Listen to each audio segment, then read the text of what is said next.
Praise the Lord. ஒரு வாலிபன் பெரும் குடிகாரனாய் துன்மார்க்கனாய் தன் தந்தைக்கு அவன் மிகுந்த வேதனையை கொடுத்து கொண்டிருந்தான்.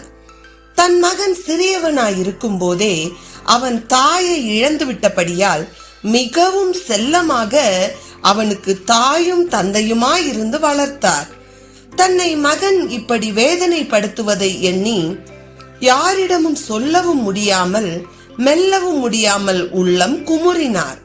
ஒரு நாள் வீண் செலவு செய்வதற்காகவும் தன் நண்பர்களுக்கு ஒரு ஆடம்பர ஹோட்டலில் பார்ட்டி ஒன்று கொடுக்க வேண்டும் என்றும் தந்தையிடம் பணம் கேட்டான்.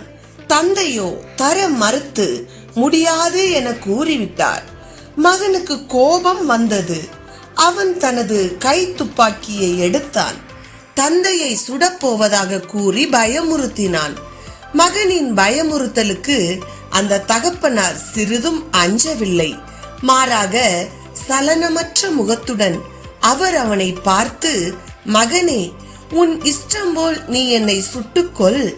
ஆனால் ஒன்று, நான் இறந்த பிறகு நீ என் இருதயத்தை பிளந்து பார்க்க வேண்டும். அப்பொழுது தான் நான் உன்மேல் வைத்திருக்கும் இணையற்ற ஆழமான வார்த்தைகளால் விவரிக்க முடியாத என் அன்பை நீ கண்டு கொள்ள இயலும் என்றார். இந்த வார்த்தைகள் மகனின் உள்ளத்தை உடைத்தன. அவன் கண்கள் கண்ணீரை கொண்டு வந்தன. அவன் வாழ்க்கை புதிய வாழ்க்கையாய் மாறியது. அவன் புதிய மனுஷனானான். இதை கேட்டுக்கொண்டிருக்கிற நீங்கள் எப்படி உங்கள் தாய் தகப்பன் மீது அன்பு செலுத்துகிறீர்களா? அல்லது உங்கள் பெற்றோருக்கு வேதனையாயிருக்கிறீர்களா?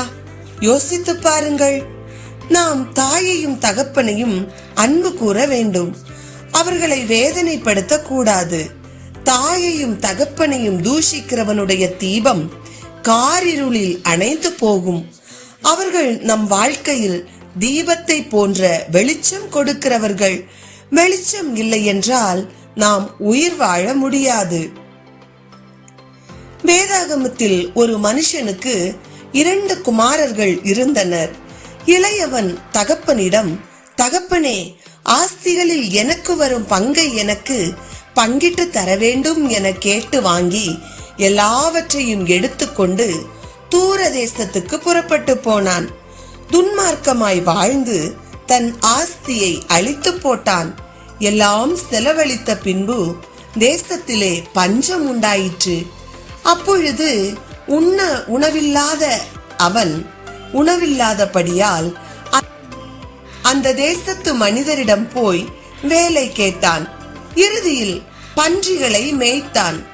ஆனாலும் அவன் எஜமான் அவனுக்கு சரியான உணவு கொடுக்காதபடியினாலே, பன்றி தின்கிற தவிட்டினாலே தன் வயிற்றை நிரப்ப ஆசையாயிருந்தான். அது கூட அவனுக்கு கிடைக்கவில்லை. அப்பொழுது தான் அவனுக்கு புத்தி தெளிந்தது. என் தகப்பன் வீட்டிலே வேலைக்காரர்களுக்கு கூட திருப்தியான சாப்பாடு கிடைக்கிறது, நானோ பசியினால் சாகிறேன் என்று சொல்லி தன் தகப்பன் வீட்டிற்கு செல்ல தீர்மானித்தான். மகன் வீட்டை விட்டு சென்ற நாளில் இருந்து அவனையே நினைத்து கொண்டிருந்த தகப்பன் தன் மகன் தூரத்தில் வரும்போதே அவனை கண்டு மனதுருகி ஓடி வந்து அவன் கழுத்தை கட்டிக்கொண்டு முத்தம் செய்தான். அவனுக்கு உயர்ந்த வஸ்திரம் உடுத்தி கைகளுக்கு மோதிரமும் கால்களுக்கு பாதரட்சைகளையும் போட்டு கொழுத்த கன்றை அடித்து அவனுக்கும் விருந்து பண்ணினான். என்ன ஒரு அன்பு பாருங்கள்! எனக்கு பிரியமான வாலிப தம்பி தங்கைகளே, உங்களுக்காகவே தங்கள் வாழ்நாட்களை அர்ப்பணித்து உங்கள் நலனுக்காக இரவும் பகலும் வாழும் உங்கள் தாய் தகப்பனை நேசியுங்கள். அவர்கள் அனுபவ அறிவினால் கூறும் ஆலோசனைகளை தள்ளிவிடாதிருங்கள். மேற்படிக்கு முதற்படி கீழ்ப்படி என்று நாம் பழமொழிகளை கேட்டிருக்கிறோம். ஆம், கீழ்ப்படிதலை கற்றுக்கொள்ளுங்கள். கர்த்தர் தாமே உங்களை ஆசீர்வதிப்பாராக. ஆமேன்.